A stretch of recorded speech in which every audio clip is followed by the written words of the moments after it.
皆さんこんばんは。ワイワイニュース山崎です。今日は2019年の5月の9日、木曜日ですね。時間がまたしても遅れまして、日本時間の夜の9時59分、ほとんど夜の10時ということで、1時間半ぐらい遅れました。申し訳ありません。今日のメインテーマですけど、このコメント欄にアップしましたように、我々の戦いは7月の衆参同時選挙に勝つことではなく、憲法違反の衆参同時選挙を絶対阻止して衆議院選挙で勝つことであるというのが今日のメインテーマです。ワイワイニュースライブ通算今日はあれ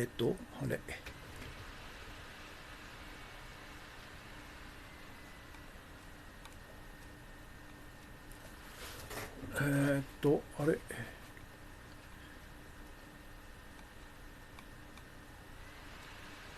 数が出てこないな。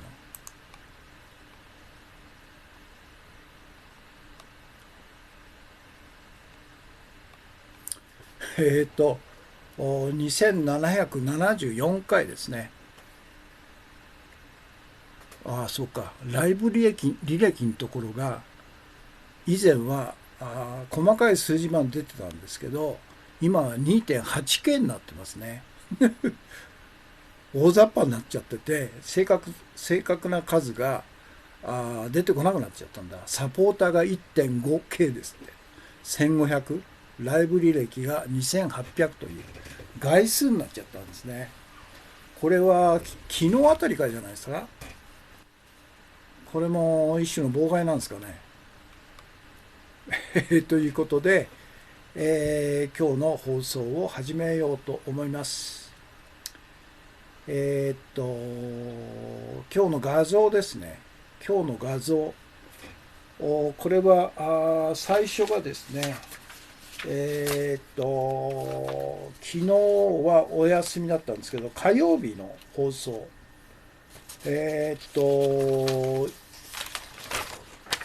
YouTube 向けにですね、こういうふうに毎回、的確な、イラストとタイトルで、表紙を作ってくれてる人がいるんですね。匿名の方ですけど、その方の昨日、おととい、火曜日の放送の表紙ですね。で、この時は、要するに、モダン・マネタリー・テオリーという MMT というのがアメリカで、台頭しているということを、メインテーマにして、これは最大の誤りは何なのかということでテーマに選んだんですね。で、この女性は、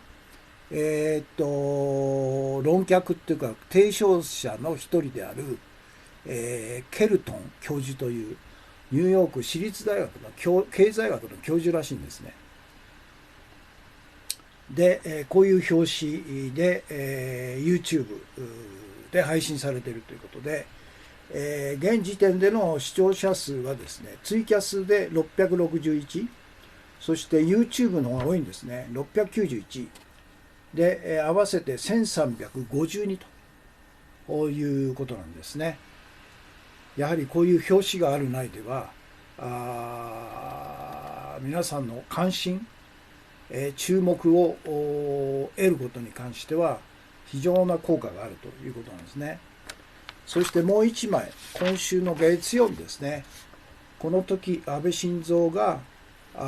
公式の場でですね、国民を代表して辞を述べるという中で、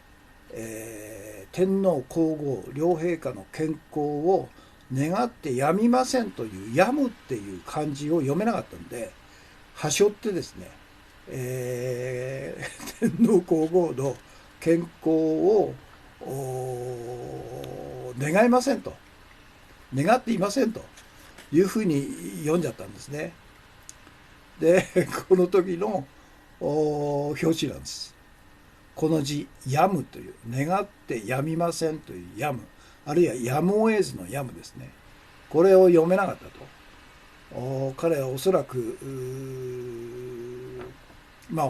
他にも背後っていうのを背後と呼んだりですね、これまでもいろんなところで、自分の無知を晒してるんですけど、今回は一世一代の国民を代表する字ということで、今回退位する天皇皇后に対しての、国民からの代表の言葉という中で致命的な誤りを犯したということなんですね。これがその時の YouTube 向けの表紙なんですね。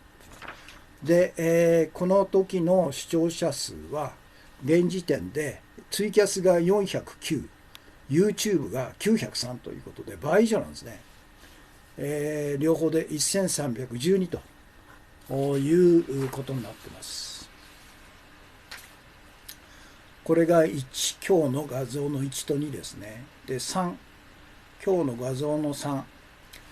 これは東京新聞、おそらく東京新聞ぐらいじゃないですか。5月3日の憲法記念日の集会を、これ東京新聞の一面、4日付の一面に写真付けで出てるんですね。他の大手マスコミはほとんどこれほど一面トップっていうことなくて、ベタ記事扱いじゃないですかね。で、6万5千人も集まったと。改憲反対勢力だと。こういうことなんですね。で、この日に合わせて、安倍晋三と、それから極右ファシスト改憲勢力は、日本会議なんかはですね、3カ所で、集会を持ったということらしいんですけど、この6万5千人に対してせいぜい1箇所で1000人とか2000人ですから、せいぜい3000とか4000しか集まらないということで、圧倒的にこの改憲反対の勢力の方が強いんですよということが、この東京新聞の一面記事でようやく分かったんですね。他のマスコミはほとんど6万5千人も集まったということを意図的に報道しないという犯罪的なことをやってるんですね。これが2つ目の画像です。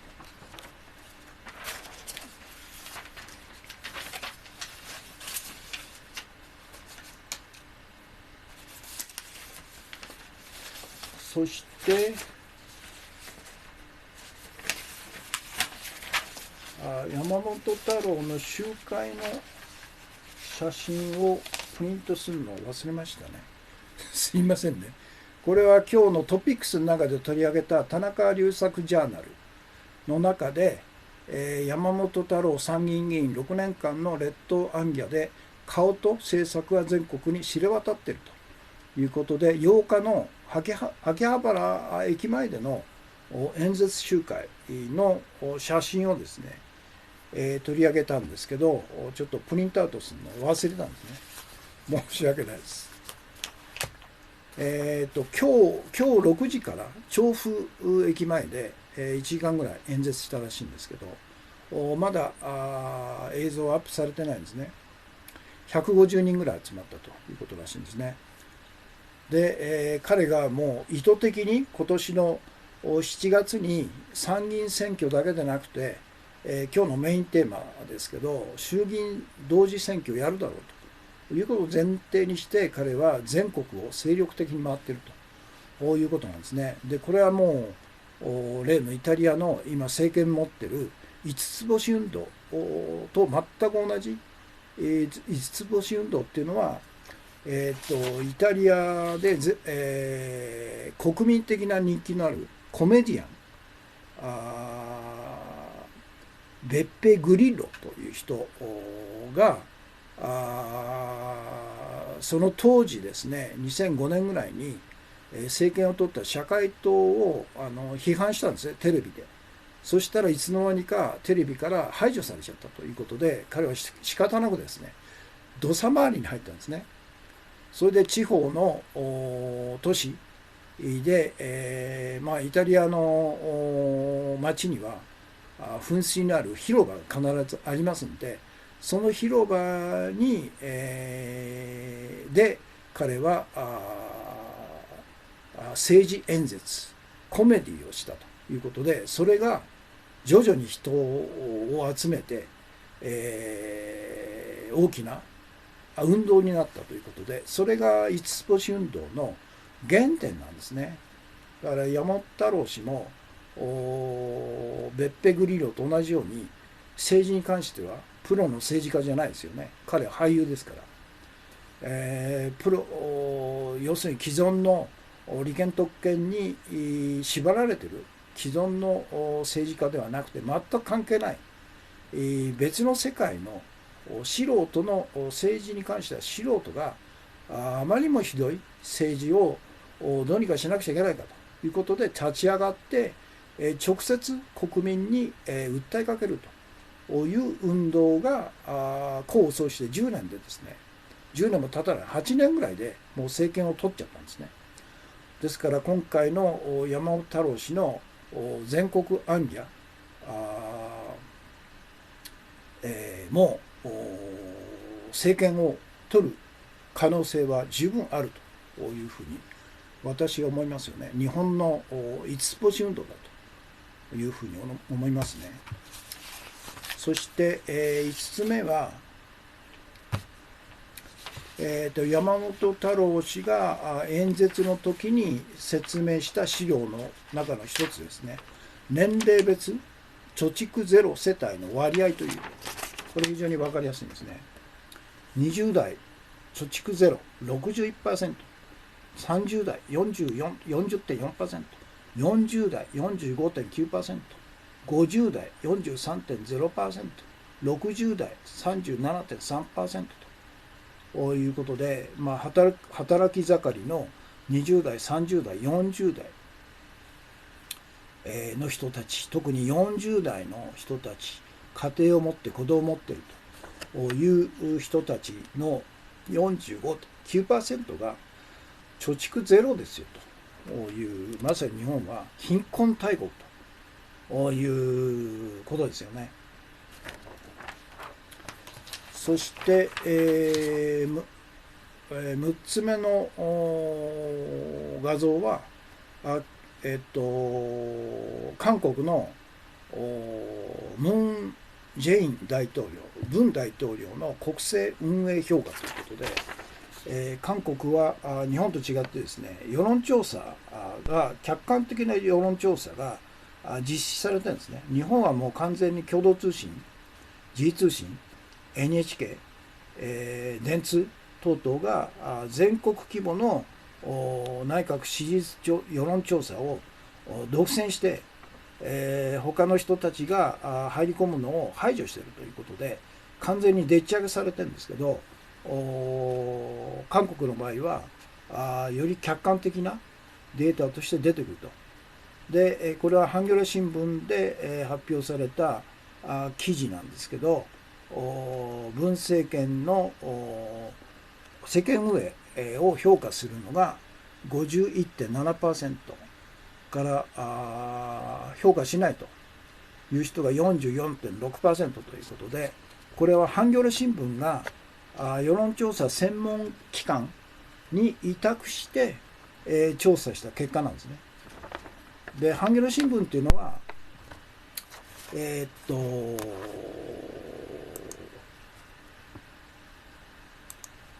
あれ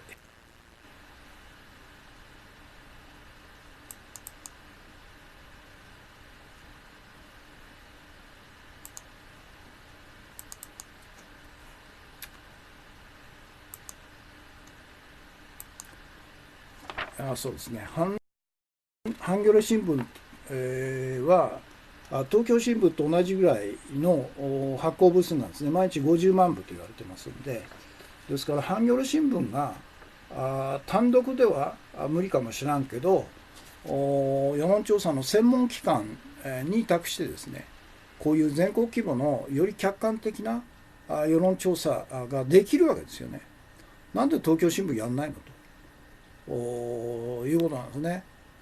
で、中日新聞入れると200万部になりますんで、十分やれるじゃないかということなんですけど、彼らはやらないと。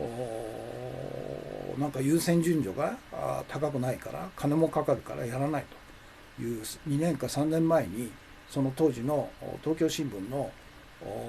編集局長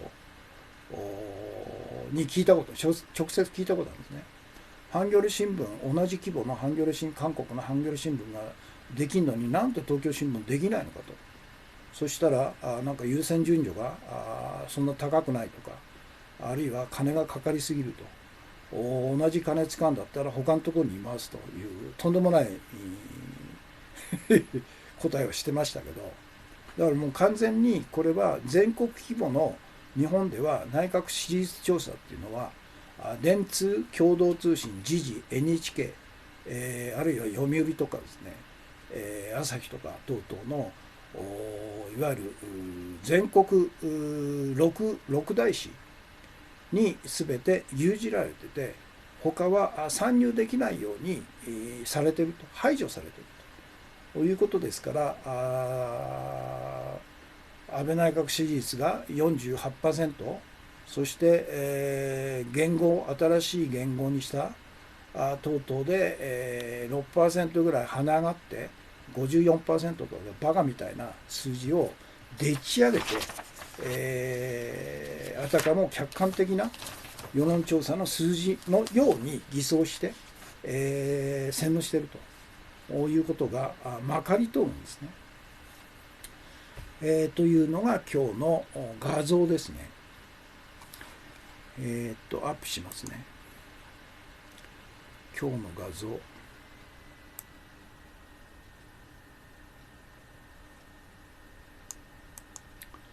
これは火曜日の最初の火曜日の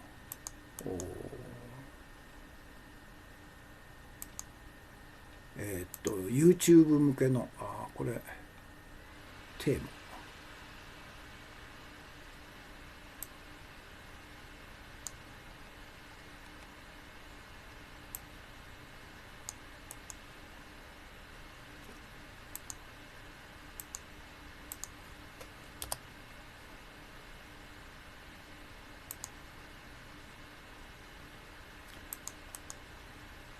テーマですね。MMT 理論。これはナンセンスだと。要するに政府が借金をどんどんしても財政破綻しないから、どんどん税金を使って、雇用から産業の活性化までどんどんやれという MMT という、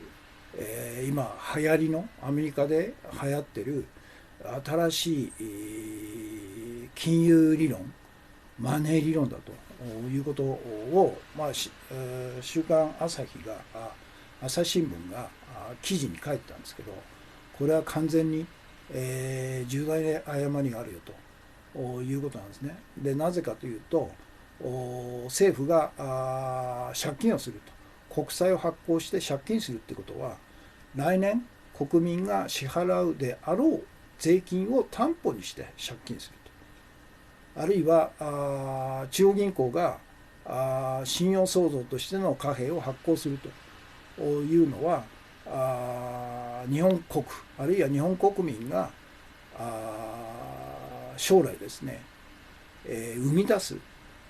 実体経済を担保にして新しい貨幣を発行するということなんですね。そして民間銀行が企業とか個人とか、あるいは地方自治体とか国に、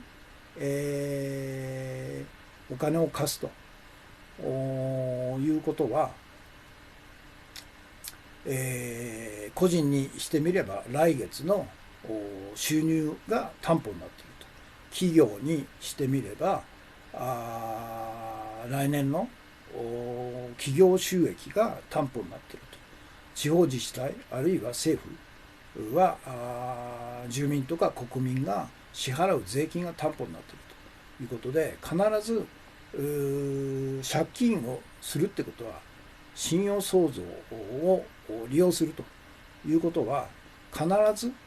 実際の価値のあるもの、を担保にするということを前提にしてるんですね。だから必ず担保価値の制限があるということなんですけど、この MMT という理論は担保がないと、担保がなくて借金すると、信用創造を際限なく繰り返しても破綻しないよという何の根拠もないことを前提にして、展開している理論だということで、騙されちゃいけないよということなんですね。ですから実体価値のない担保、実体価値のある実物経済とか、あるいは税金とか、あるいは収入とか企業収益とかという実体価値のあるものを担保にして初めて借金は成立するんだということで、その借金を返す、利子付きで返すということを前提にして初めて借金ができるということなんで、担保なしでですね、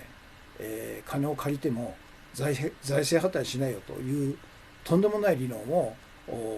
展開しているのがこの MMT 理論だということを、この放送の中で言ったんですね。テーマですね。何でしたっけ。そうか。現時点での視聴者数。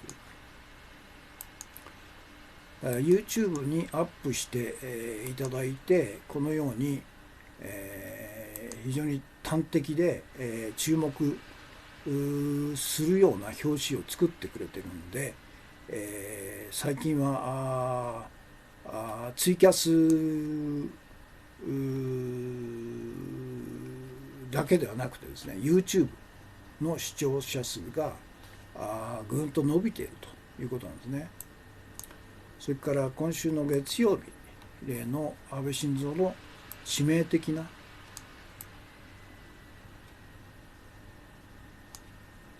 国民代表の辞、これをテーマにした表紙を作っていただいたんですね。で、テーマ、重大ミスを犯したと。これ大手マスコミ一切言わないですね。日刊現代が言ったぐらいじゃないですか。何なんだろうね。そして現時点では YouTube の方がツイキャスの倍以上になってますね。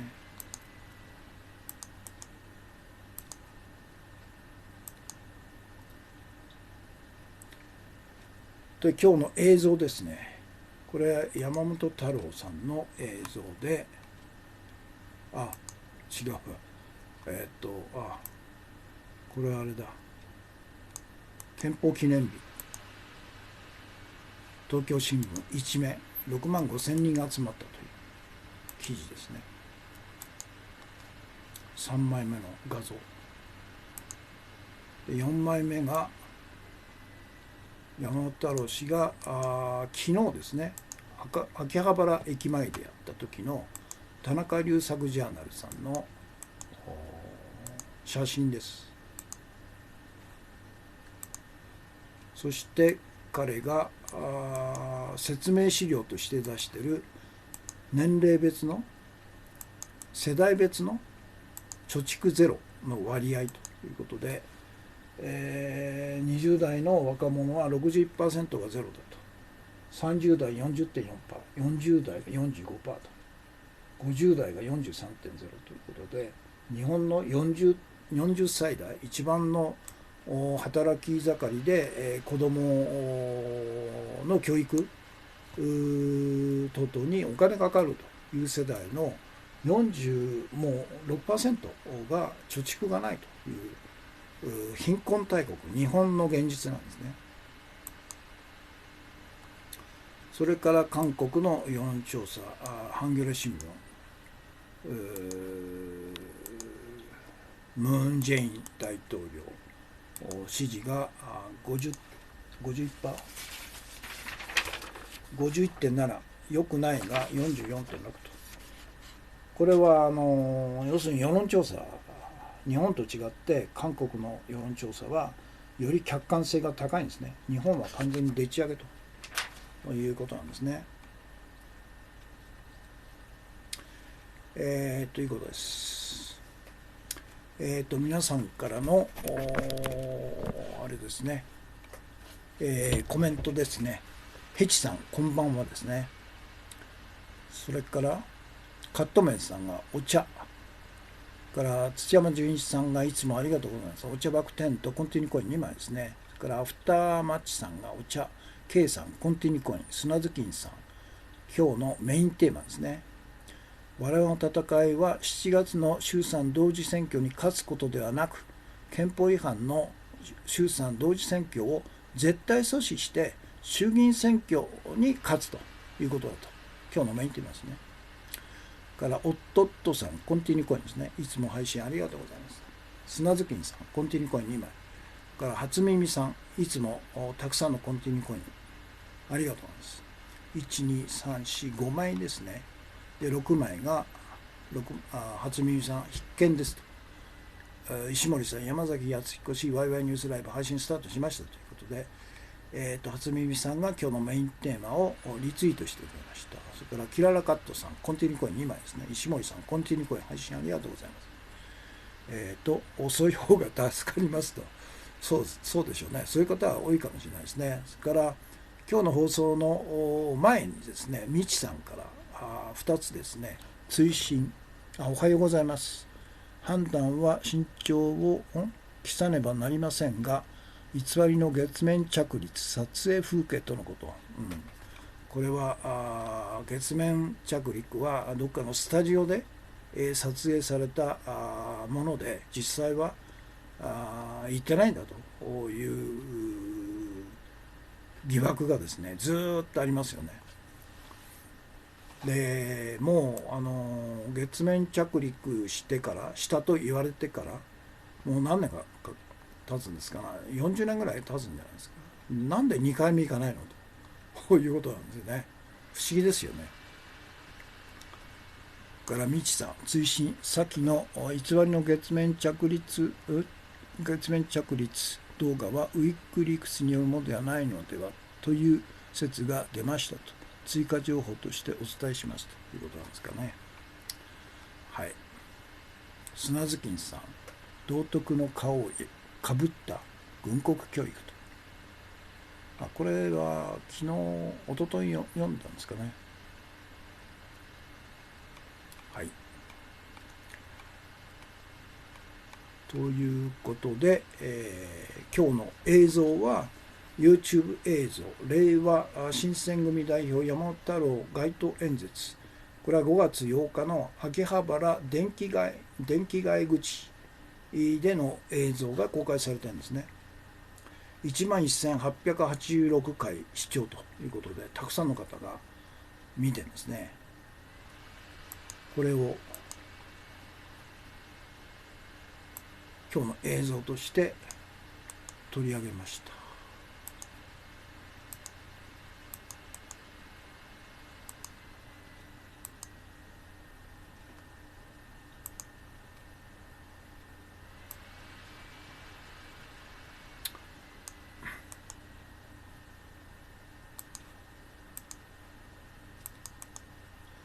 令和新選組はこの夏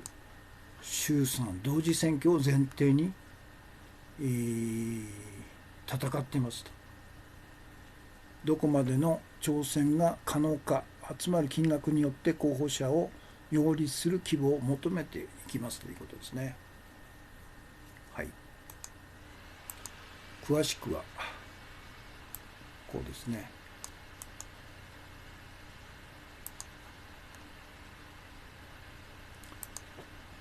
令和新選組のホームページ、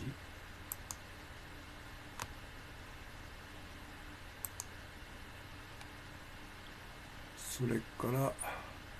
ウェブ、ツイッター、フェイスブック、この3つをアップします。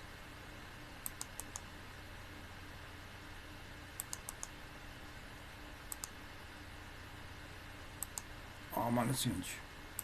全然ダメだ。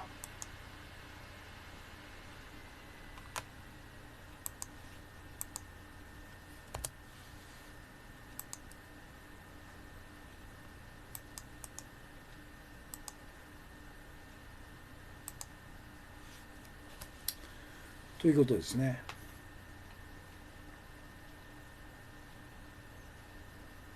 そして今日の推薦都市を2つですけど、火曜日も時間がなくて、今日に伸ばしちゃったんですけど、ちょっとまあ今日読む予定なんですけど、順序をですね、今日のメインテーマに、最初メインテーマの方に移りますね。今日のメインテーマですね。我々の戦いは7月の衆参同時選挙に勝つことではなく、憲法違反の衆参同時選挙を絶対阻止して、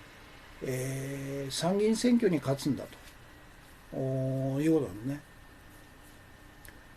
要するに安倍晋三自民党公明党維新の会日本会議神社本庁靖国神社などの極右ファシスト改憲勢力は日本国憲法を骨抜きにして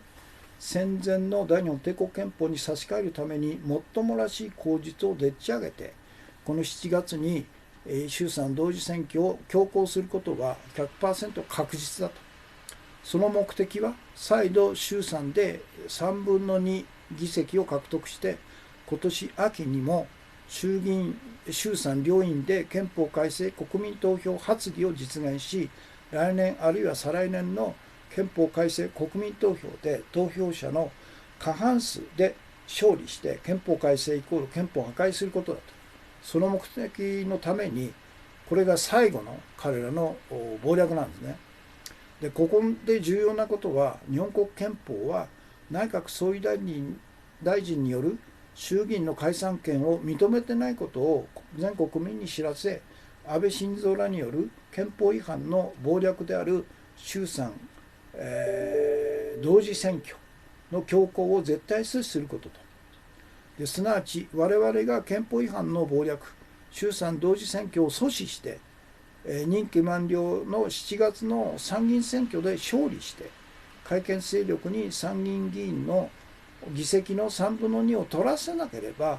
参議院での憲法改正国民投票発議が不可能となると。そうすれば、たとえ安倍晋三ら極右ファシスト改憲勢力が衆議院で3分の2以上の議席を持ったとしても、衆参両院での憲法改正国民投票発議ができなくなり、彼らの悲願である憲法改正イコール憲法破壊はあえなく頓挫するということなんですね。だからまたしてもなんかもっともらしい理由をつけてですね、安倍は100% 確実に、衆議院を解散して総選挙すると、同時に、参議院も選挙もするという、7月に衆参同時選挙をするということは100% 確実なんですね。でも我々はその今までみたいにですね、衆参同時選挙に勝つという戦いではないんですよね。憲法違反のいわゆる内閣総理大臣が勝手に、衆議院を解散する権利なんか何もないんだと。日本国憲法にどこにも書いてないよと。憲法違反の謀略なんだということを全国民に知らしめて、衆議院の勝手な解散はさせないと。任期満了の参議院選挙、半分のあれですかね、だけで、選挙をして、当然ながら勝つということをすれば、現在参議院でも3分の2以上の議席を改憲勢力が持ってるんですけど、単独の参議院任期満了に、伴う任期満了に伴う参議院選挙だけであれば3分の2を取らせなければ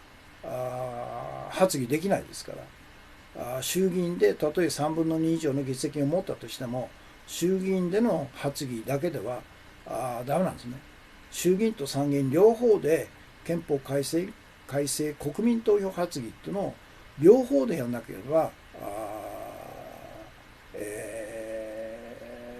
国民投票できないということなんで、参議院選挙だけであれば簡単なんですよ。我々はもう勝つんですよ。ですから安倍晋三はそのことをよく分かってるんで、もっともらしい理由ですね。で、私考えるのは単に消費税を8%から 10% に今年の10月1日で引き上げますよというのを延期するというだけでは、かつてもやったんですね。消費税アップの予定を伸ばしますというのを一度口実にして、衆議院を解散した前科があるんですね。ですから私は最後に追い込まれた安倍は8% から 10% に上げるどころか 5% に戻しますという山本太郎氏が言っているような言いどこ取りをしてですね、皆さんがあっと驚くというようなことを考えて、もっともらしい口実を作って衆議院を解散する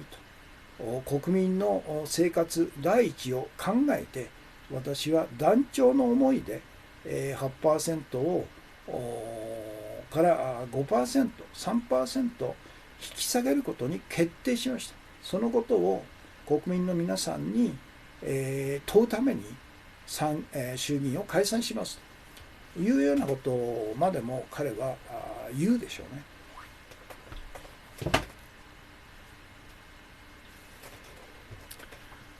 砂津金さん、ロットバニーさん、レベル1サポーターゼロ作りのアカウントご苦労さんということで、この人か、太郎さんも挑戦しています。彼の在日なの教えてください。これ完全にあれだね、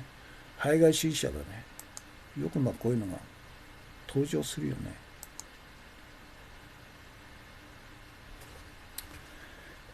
ということで、今日のメインテーマなんですね。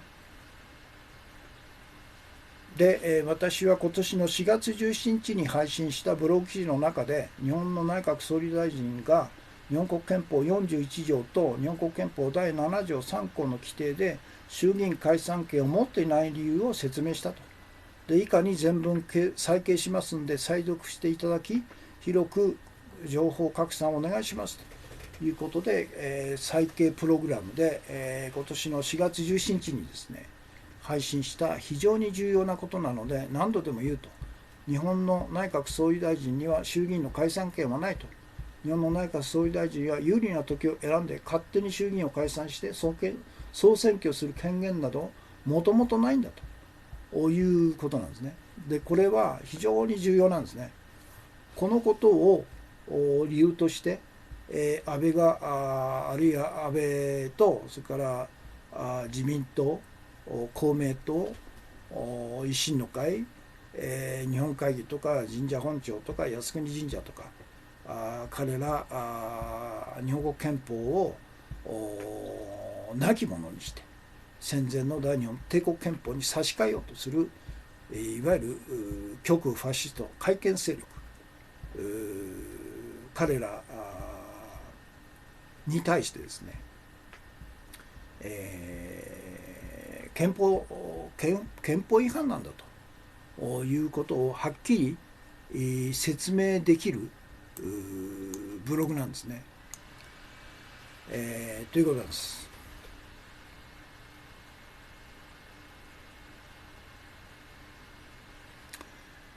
ということで、何でしたっけ。で、そこまでのポイントをアップしますね。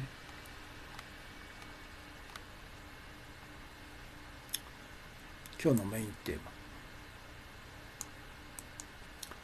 同時選挙させないということこそ我々の戦いなんだということですね。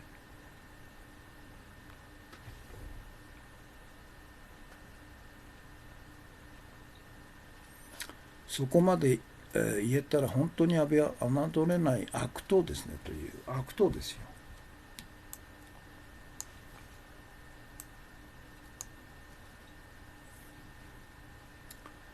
ということですね。今日のメインテーマ。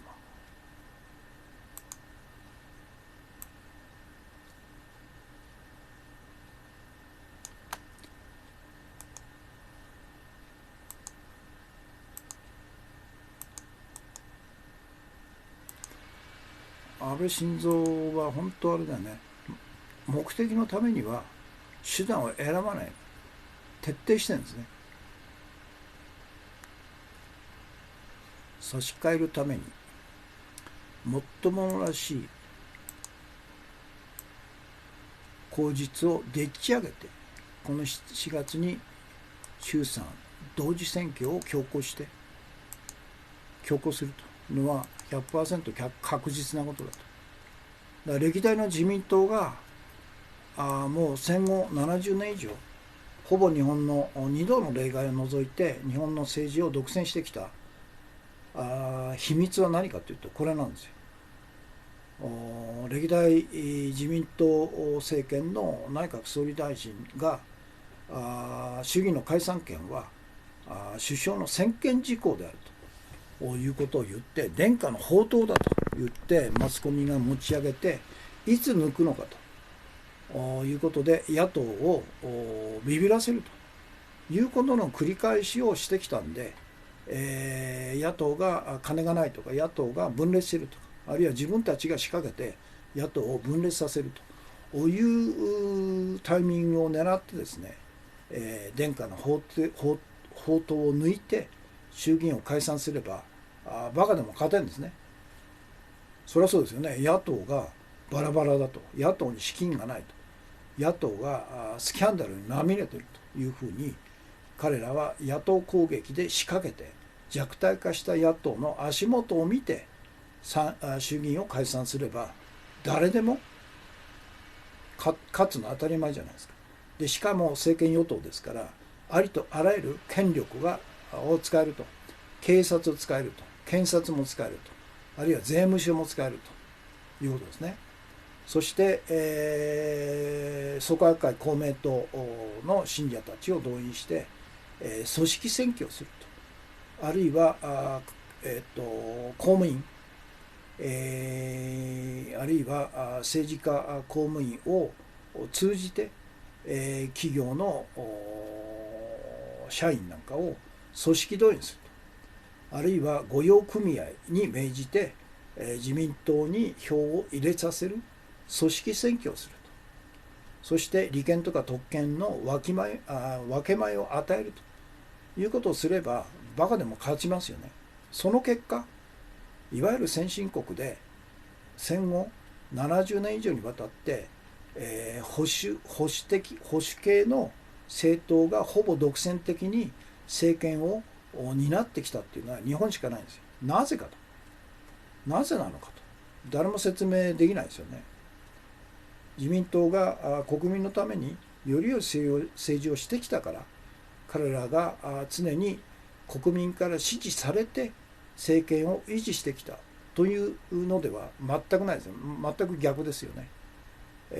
アメリカの傀儡政党として誕生した自民党はずっとアメリカの傀儡政党でしかなかったんですね、自民党は。それがなぜ戦後2度の例外を除いてずっと日本の政治を独占できたのかと。それは全く憲法の規定に違反し、嘘である内閣総理大臣は衆議院の解散権を持っていると、殿下の、首相の専権事項であるということを公然と憲法違反の嘘を言って、それに対して日本のマスコミも学者も野党も憲法学者も何も言わないという。で、本来だったら憲法違反ですから日本の最高裁判所がこれは憲法違反だと言って違憲判決を出さなきゃいけないんですけど、彼らは一切沈黙して、米国の傀儡政党自民党の番犬として彼を守っているというとんでもない状況なんですね。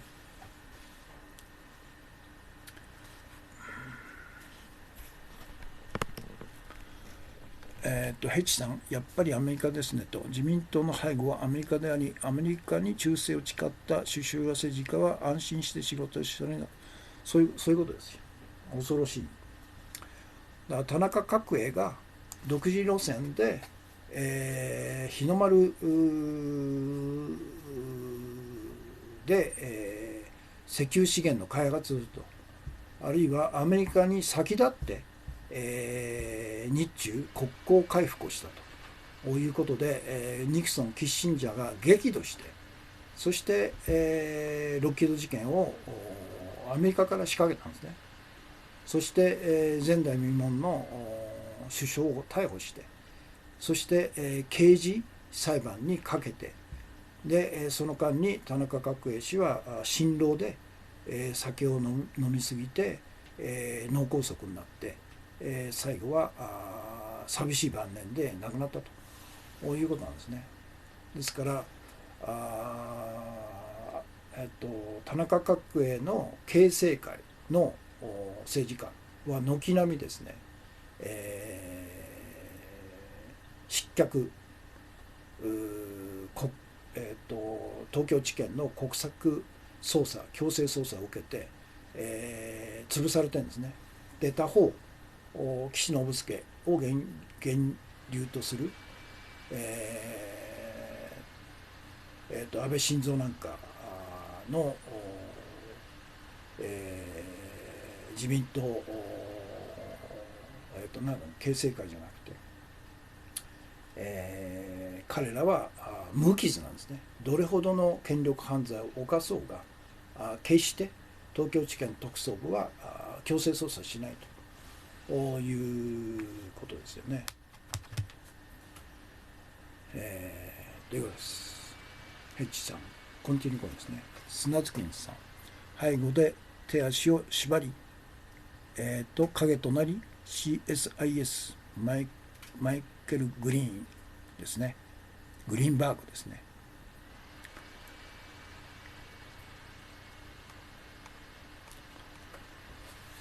ということでしたね。どこまで行ってますか。そっか。差し替えるためにもっともらしい口実を求めてでっち上げると。そうすると大手マスコミは素晴らしい 8% を 5% に下げるという英断をしたということで持ち上げるんでしょうね。その目的は再度衆参両院で3分の2の議席を獲得して、今年の秋にでもですね、衆議院参議院で憲法改正国民発議を実現して、来年あるいは再来年予定の憲法改正国民投票で投票者の過半数で勝利して、憲法改正という名の憲法改悪を彼らの悲願であるしするということですよね。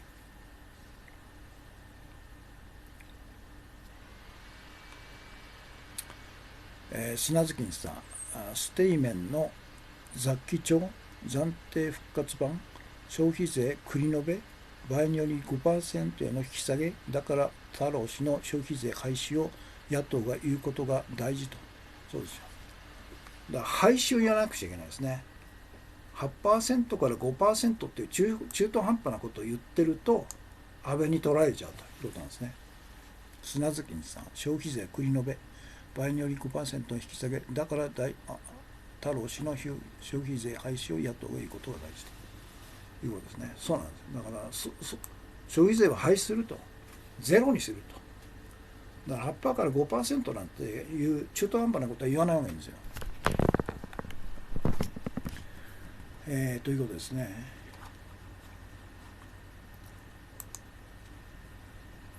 でここで重要なことは日本国憲法の規定で内閣総理大臣による衆議院の解散権はないんだということなんね。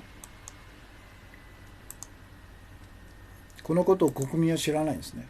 殿下の宝刀とかなんか言ってみんな納得しちゃってるんですけど、殿下の宝刀なんてありえないんですよ。で特に憲法第41条ですね、国会は国権の最高機関であると。非常に短い文章なんですけど、その前半部分、国会は国権の最高機関であるというふうに憲法第41条で言ってるんですね。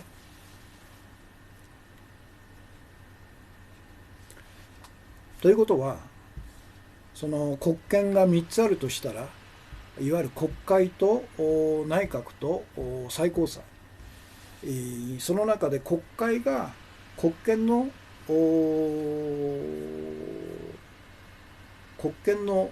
最高機関であるというふうに言ってるってことは、縦系列なんですね。一番上に国会があって、その次に内閣があって、その下に最高裁があると、こういう縦系列に入ってるんですね。ですから内閣のトップである内閣総理大臣が国権の最高機関である国会、自分たちの上位に位置する国会を勝手に自分たちの都合で解散する権限なんかありっこないわけですよね、41条考えれば。でそれを彼らは一切、憲法違反であることを公然と、衆議院の解散権は内閣総理大臣の専権事項であると言って、歴代の自民党内閣総理大臣はことごとく解散風を吹かせるためにわざと言って、野党はそれに黙々と従って戦々恐々するというバカな状況がずっと70年以上続いてきたということなんですね。三権分立なんてまさにそうですよ。我々学校とか教科書で言ってることだけど、実際に三権なんか日本では分立独立なんかしてないですよ。で一番上に国会があって、その下に内閣があって、その下に最高裁があると。ですから内閣と最高裁の関係は憲法第6条の第3項で、内閣総理大臣が天皇の名においてですね、内閣総理大臣は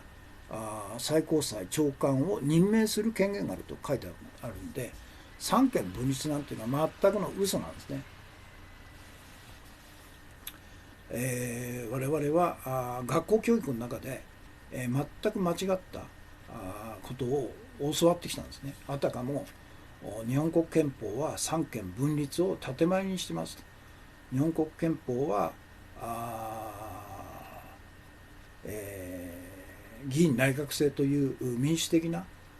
制度によって、成り立ってますと。でも議院内閣制っていうのは、私がいつも言ってますように、内閣衆議院の過半数を獲得した政党の代表が内閣総理大臣に指名されるということで、そこでもう同時にですね、2つの国権のトップが1人の内閣総理大臣に握られちゃうということなんですね。だから国会の過半数を握っている政党の総理、政党の総裁、自民党総裁が同時に内閣総理大臣になるということは、国会と内閣のトップをもう同時に握っちゃうと。でかつ今言いましたように、憲法第6条の第3項で、第2項か、天皇の名において内閣総理大臣は最高裁長官を任命するということなんで、日本の憲法上の規定では3つの国権は全て1人の人間、内閣総理大臣が握っているとんでもない独裁政治になってるんですね。砂月さん、国民のためになるなら火星人でもバルタン星人でも問題ないしということですから。それからヘチさん、在日バッシングはやめてほしいと。安倍や岸に韓国人が混ざっているとして、それがどうしたと。ですね。からロタバリ、さっきの人これ。ほとんどの政治家が在日になってしまっているからではと。日本をアメリカが支配する朝鮮国にするためではありませんかと。枝野さんも朝鮮飲みをしています。私も太郎さんも支援していましたが、先の YouTube から疑いが。だから朝鮮飲みをして、それじゃあなぜ悪いのと。だから日本の政治家が在日になってなぜ悪いのということですよね。だからその辺のことをこのロタバリさん、朝鮮の民主でなんで悪いのと。たとえ枝野さんが在日であったとしてもなんで悪いのと。あるいは山本太郎さんが在日であったとしてもですよ。それが何が問題なのということですよね。この人ちゃんと答えてもらいたいですね。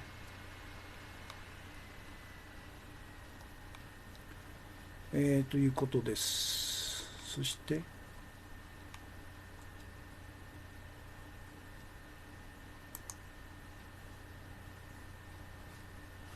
すなわち我々が憲法違反の謀略衆議院同時選挙を阻止して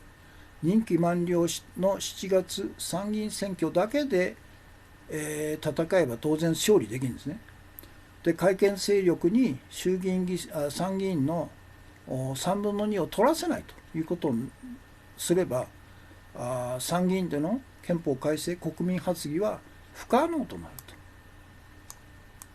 だから簡単なんですよ。衆議院解散をさせないで任期満了の参議院選挙だけすれば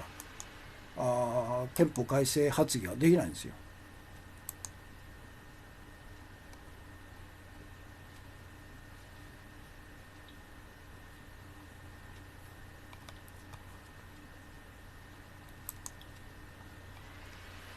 そうすれば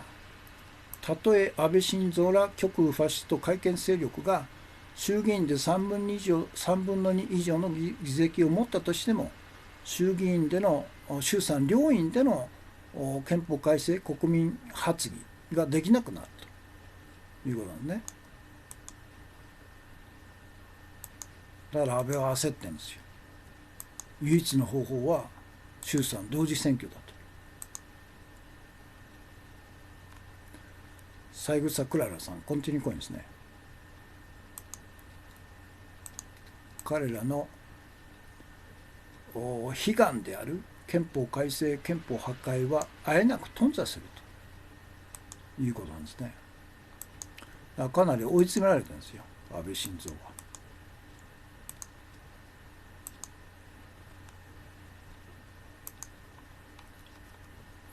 で私は今年の4月17日にブログの記事の中で日本の内閣総理大臣が日本国憲法41条と第7条第2項の規定で衆議院解散権を持ってないことを説明したんだということなんですね。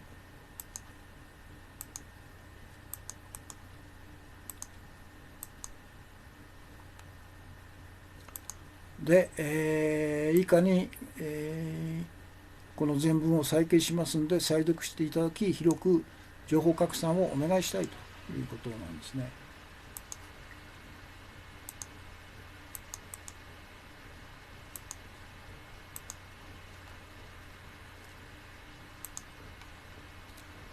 で非常に重要なことなので何度でも言うと、日本の内閣総理大臣には衆議院の解散権はないと。日本の内閣総理大臣は有利な時を選んで勝手に衆議院を解散して総選挙する権限などもともとないんだというのが再掲ブログのタイトルですね。うわ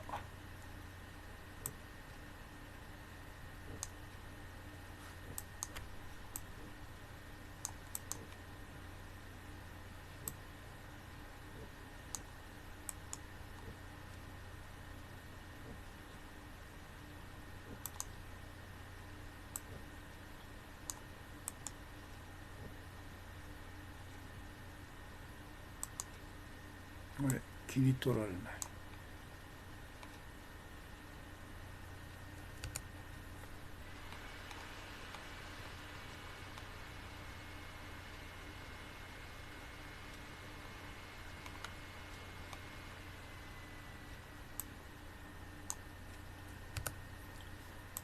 これか、タイトル、それで URL、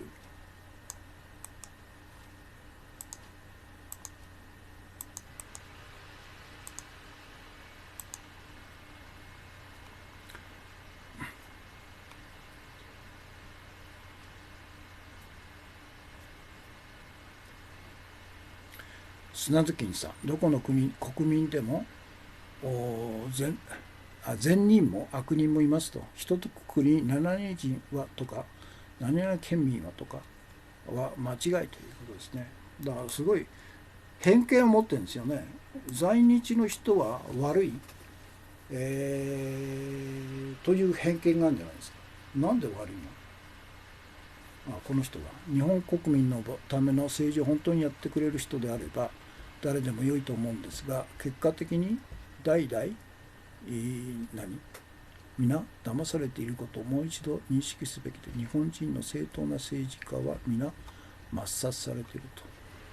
誰なんですか、日本人の正当な政治家？石井幸喜さん。だから日本国籍の日本国籍じゃないな。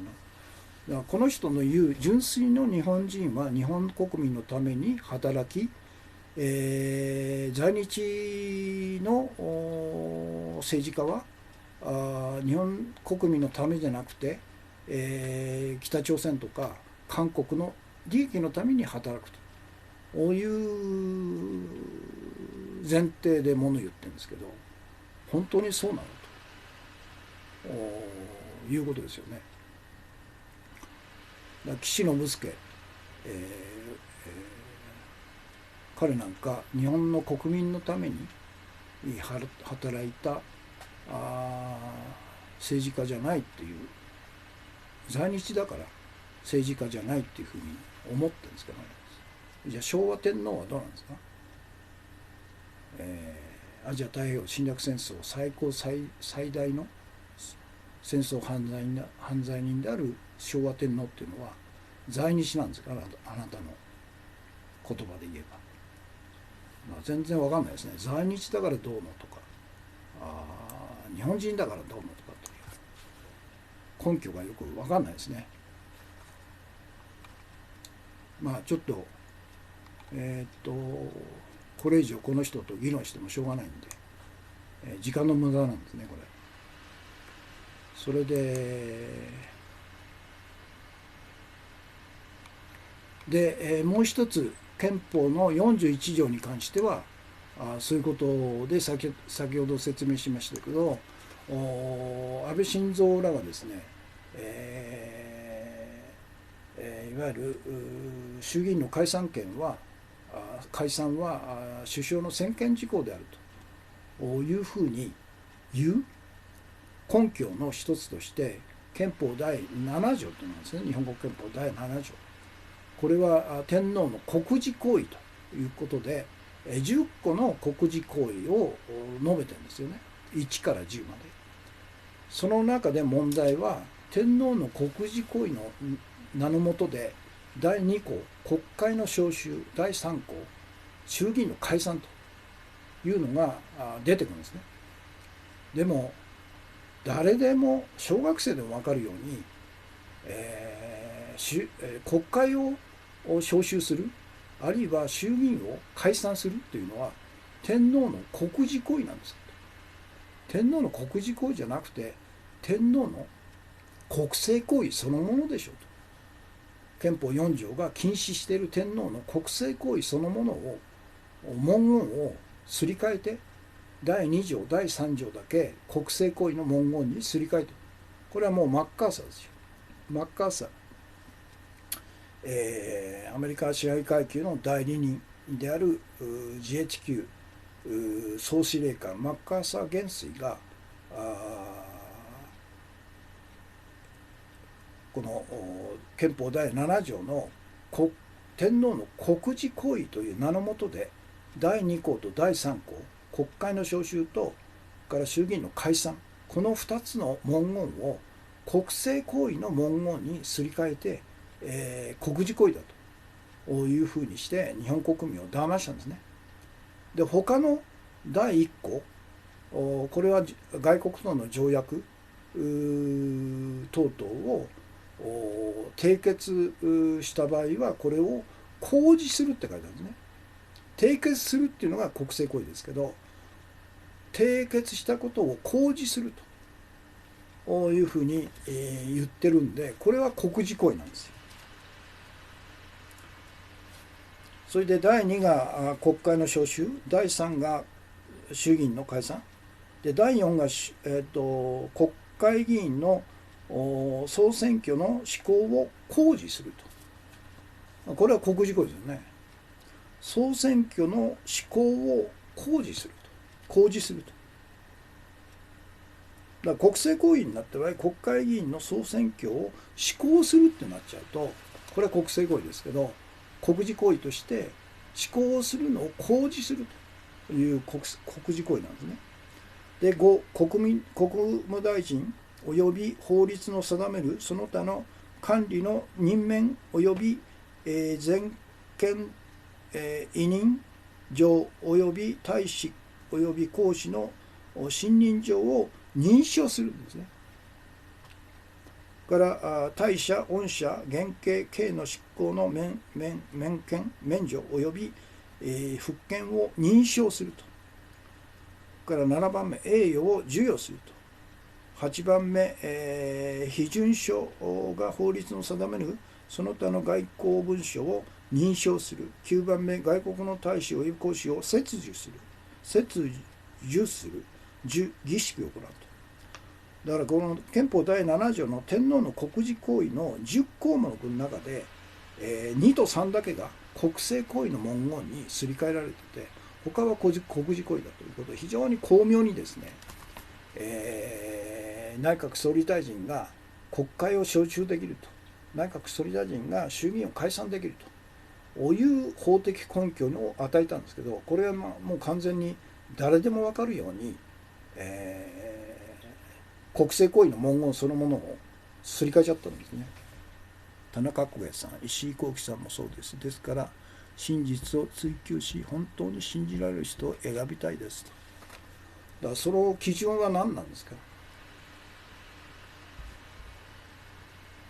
田中角栄さん、石井幸喜さんが日本国民のために働き、それじゃ日本国民のために働かなかったのが岸信介であり、弟の佐藤栄作であり、あるいは、安倍晋三であるということなんですかね。そしたら安倍晋三を選んだ400名の自民党の国会議員、あるいは連立を組んでいる公明党、あるいは公明党の国会議員なんかは全員日本国民のために働かないということなんで、あなたの理由付けからすれば在日なんですかね、彼らは。よくわかんないですね。そうですと。ということは自民党400名から公明党が今何人ですか、30名か40名、そして、公明党国会議員の背後に、何百万人かの創価学会、750万票を集める創価学会があるんですけど、創価学会も在日なんですかね。池田大作も在日ということなんですかね。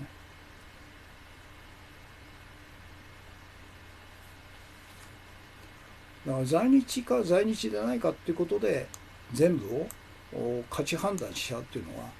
完全に間違ってるんじゃないですか。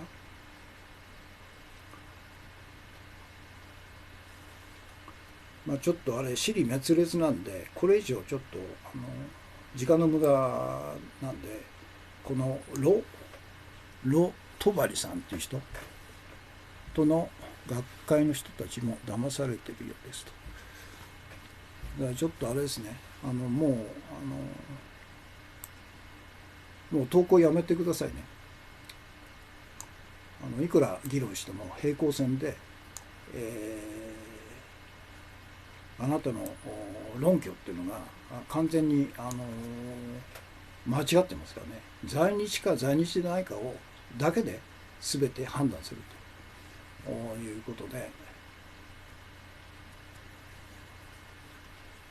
人格で選びましょうと。国籍出自でなく人格で選びましょうとですね。なんだっけ、そっか。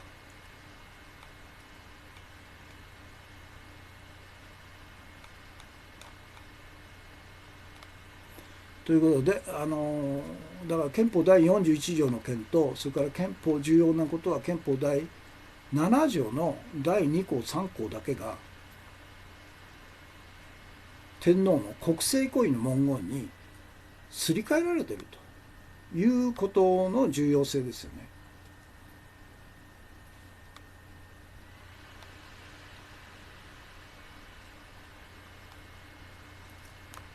本来だったら天皇の国事行為であれば第2項国会の召集を公示する、第3項衆議院の解散を公示すると、公示するっていう文言でなきゃいけないのを、公示するを省いちゃって国政行為の国会の召集、衆議院の解散にしちゃったと。そのことを誰も憲法違反であると、おかしいということを誰も言わないんですね。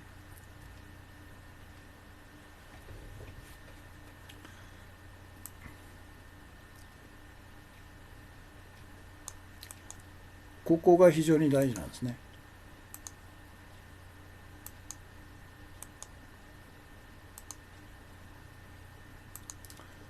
これですよ。上記の日本国第7条天皇の国事行為の全10問の10項の規定の中で第2項国会の召集と第3項衆議院を解散するの文言だけが GHQ 米国支配階級によって天皇の国政行為の文言に巧妙に差し替えられているということなんですね。本来だったら国事行為の文言というのはこうだろうと。第2項国会の召集を公示する、衆議院の解散を公示すると。これを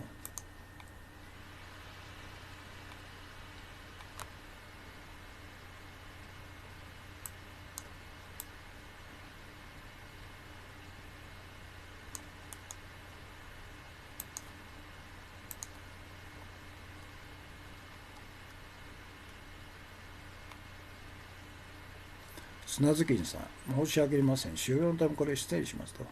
配信に解除しますということですね。はい。途中、どんどんご都合によって退席してください。これがそうですよね。憲法の規定。第1項はいいんですよ。憲法改正法律政令及び条約を公布すると。だから国政行為だと条約を締結するになっちゃうんですね。じゃなくて公布すると。でも第2第3が突然国政行為になっちゃう。国会を召集する、衆議院を解散する、嘘だろうと。憲法学者は気がついてるんだけど何も言わないんだね。何なんだろうね。それで飯食ってんのに。あるいは気がつかないのかね。気がつかないで生徒に偉そうなことを言ってんですかね。あるいは気がついてても言っちゃおしまいよということで黙ってんですかね。言ったら教授にもなれないと。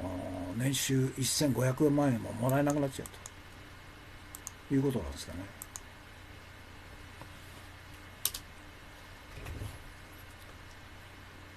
ということです。ですから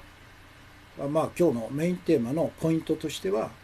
安倍晋三は是が非でもですね、この7月の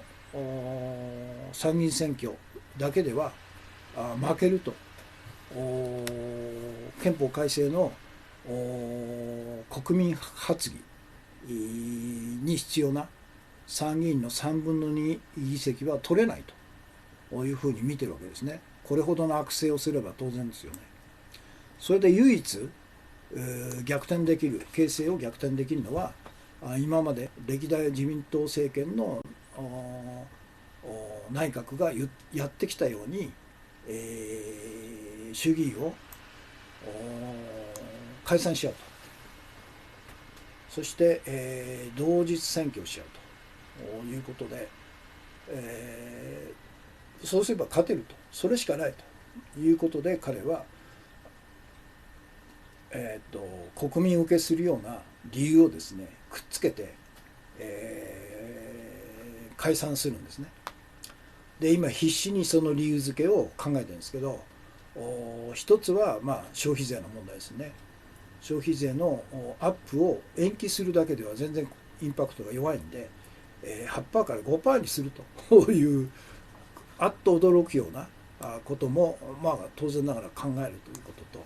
あるいは北朝鮮に、もう無条件で、話し合うという突然態度を変えたのはまさに、それを口実にして、北朝鮮との和解を解散の和解の是非を国民に問うという大名分で衆議院を解散して同時選挙になだれ込んだ、この2つぐらいしかないんじゃないですか。でも北朝鮮は当然そのことを知ってるから乗ってきっこないですよね。で、ついこの前まではロシアプーチン大統領とのいわゆる二島返還の成果を掲げて、国民の信を問うという解散を考えたんですけど、プーチンから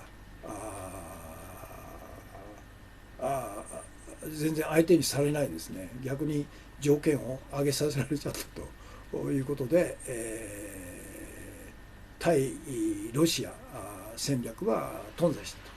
次は対北朝鮮戦略だって、これも頓挫するということで、唯一の残されたのは10月の8%から 10% の消費税を上げることをやめて逆に下げますよということで、口実を作って衆議院を解散すると、同日選挙にもなだれ込むということしかないでしょうね。ですから我々がすべきことは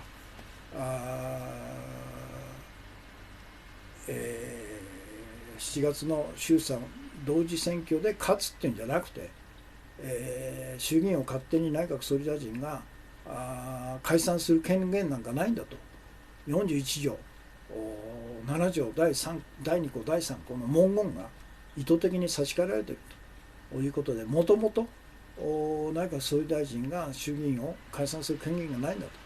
ということを国民が知ってですね、絶対解散させないと、同日選挙させないと、任期満了に伴う参議院選挙で3分の2の議席を与えないということだけで勝つんですよね。そうすれば安倍の悲願である憲法破壊の策動は簡単に葬られるということなんですね。ということです。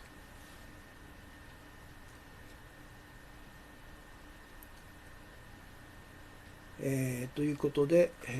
今時間があれですね、60分79分30秒ですね。閲覧54名様、計161名様、コメントが87件ですね。ということで、今日のトピックスですね。1、平和憲法令和を守ると施行72周年集会に6万5千人と、東京新聞。この私はタイトルはあんまり良くないですね。平和憲法令和を守るという、令和自体が天皇制そのものじゃないですか。平和憲法を絶対破壊させないとかね、絶対、第日本帝国憲法に差し替えをさせないとか、令和を守るっていうのはなんか天皇制、象徴天皇制を前提にして令和の時代も守るんですよというのはちょっと違うんじゃないと。ただ6万5千人が集まったというのは他のマスコミが伝えないということの中で貴重ですよね、これね。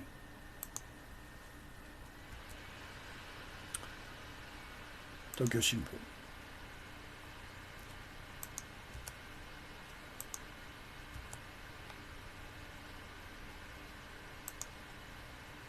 5月4日ですね。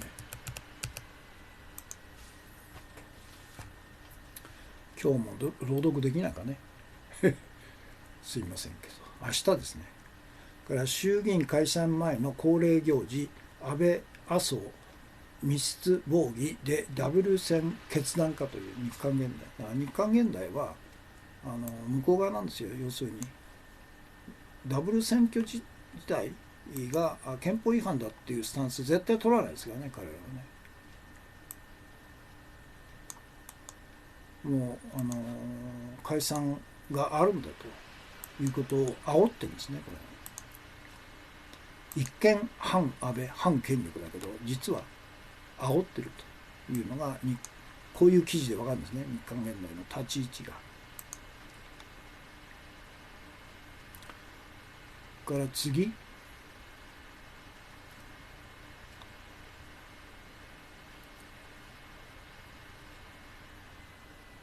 これ田中隆作さんですね。参議院選山本太郎消費税に反対する勢力を増やすしかないという、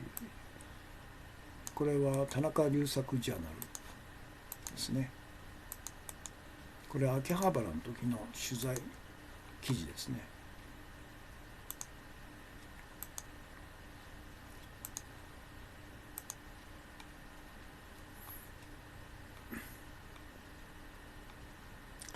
それから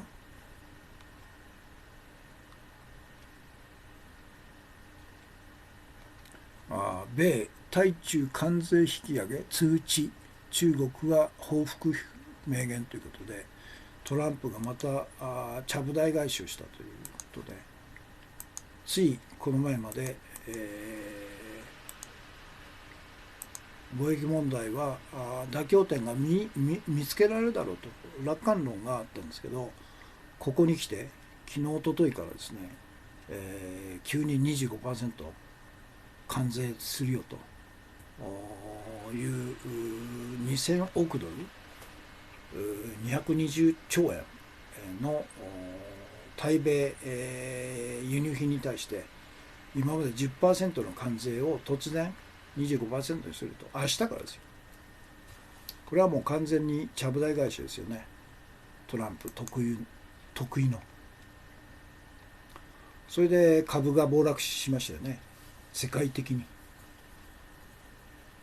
で次、これ面白いですね。トランプ氏1985年から94年に損失1300億円、8年間納税回避と、これニューヨークタイムズのスクープですね。ついに出ましたね、トランプの財務状況が。彼はかたくなに、納税証明を提出するのを拒んでたんですけど、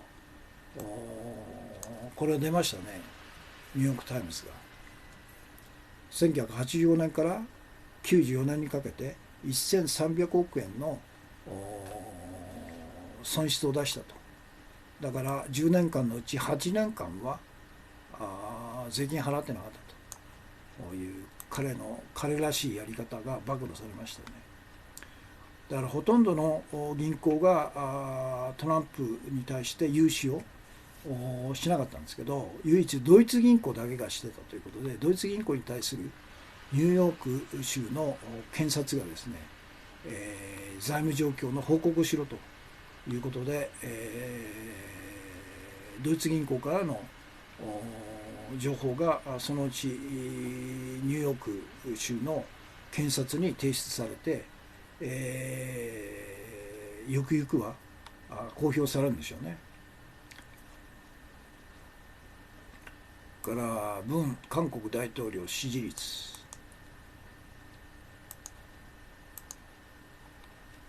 あれほどの対朝鮮での功績が朝鮮半島の雪解けを演出した文大統領の支持率が 50% と、安倍の支持率がそれ以上だっていうのはどう考えてもありえないですよね。ハンギョレ新聞、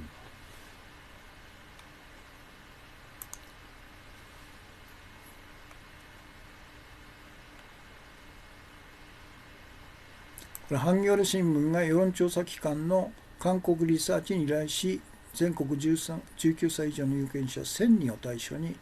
行って世論調査、これができるんですよ、ハンギョレで。なんで東京新聞でできないのと。